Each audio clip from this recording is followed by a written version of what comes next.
So here we have the Earth, Gaia, Papatuanuku. This is our home planet.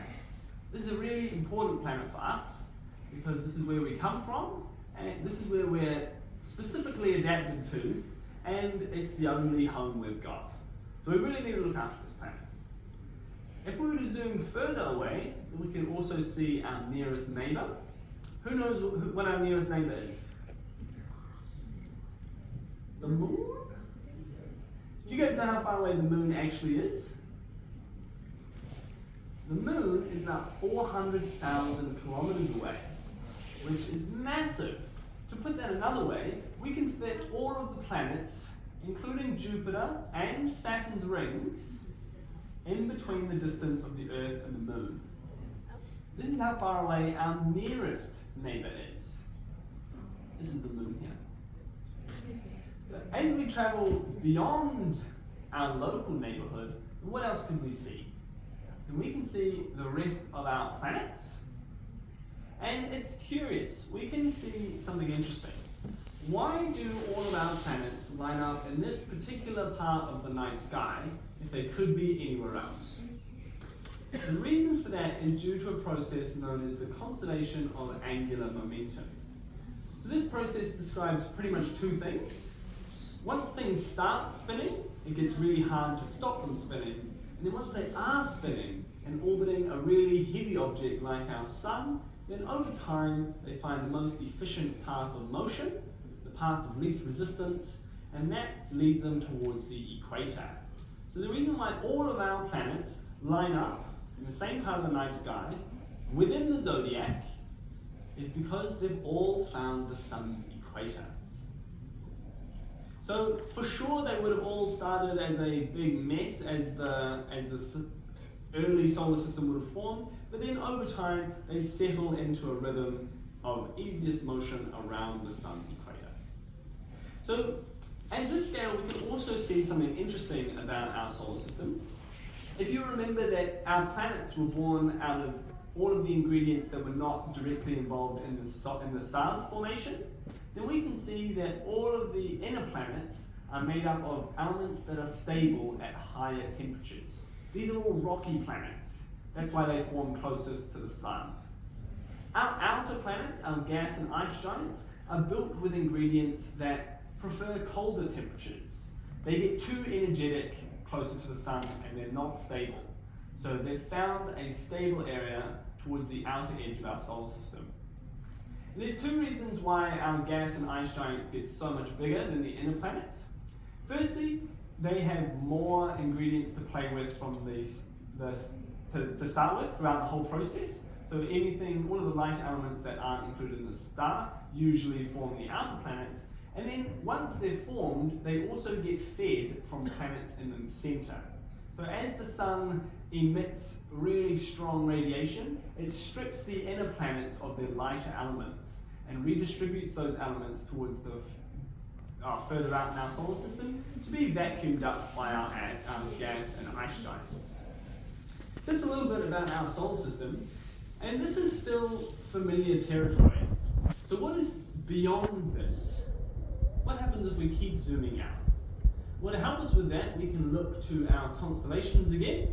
So these are the lines that connect the stars in the constellations. I can bring up our artwork again and we can loosely make sense of these constellations. Some of them actually look how they're supposed to look, and then some of them require quite a lot of imagination. Yes.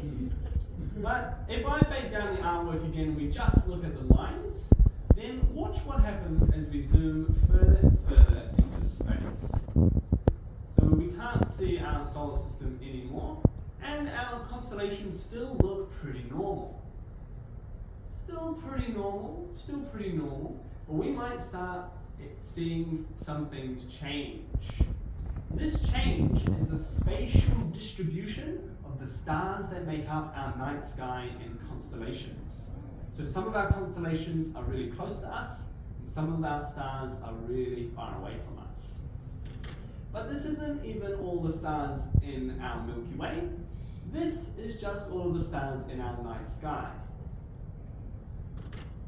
The rest of our Milky Way is thought to be built with 400 billion stars, with as many planets, if not more. This is an enormous object, and this is our galactic home. As we get a side view of our galaxy, you might notice something curious. You might notice that it looks flat like a disk when we get to this perspective.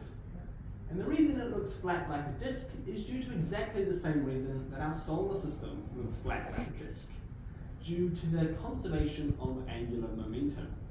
So all 400 billion of these stars are kept in motion around a supermassive black hole in the middle. It might be confusing that we say black hole and then point to the brightest part of the galaxy, but the black hole is in the center of all of these stars, helping to hold all of this together. And as these stars move over time, they find the most efficient path of motion, which leads them towards the equator of the black hole, which is why all of our stars line up in a nice flat looking disk at this scale. So we know a little bit about our own galaxy. This is not the only galaxy that we know about. If we were to keep zooming out, then what else would we see? We would see our galactic neighborhood. So this is the 80 or so galaxies that are closest to us. And this is what we mean when we say the Tarantula Nebula is the most active star-forming region in all of these galaxies. So this is still our galactic neighborhood, but we also know about our galactic community. So we've been scanning the deep skies now for 2 decades at least, both day and night, and we have found trillions of galaxies. Unfortunately, there's not enough time here in the planetarium to unpack everything that we're looking at in this image, but there is one thing that I'll just quickly highlight for you. So there are galaxies all over here, and there are also galaxies on the other side, but there's this curious empty patch in the middle here. This is not to say that there are no galaxies here. This is just to say that it blurs with the light emitted from our own Milky Way. So every time we try and take a photo of this area, it just looks like a selfie of our own Milky Way. So this is not to say that there are no galaxies in here, it's just to say that we need better technology to be able to separate the sources of light so that it doesn't just look like our galaxy. We're quickly running out of time here, so I'll make this zoom out pretty quick, but this is millions of light years in scale here. And as we zoom out, we can start to appreciate a structure of our universe.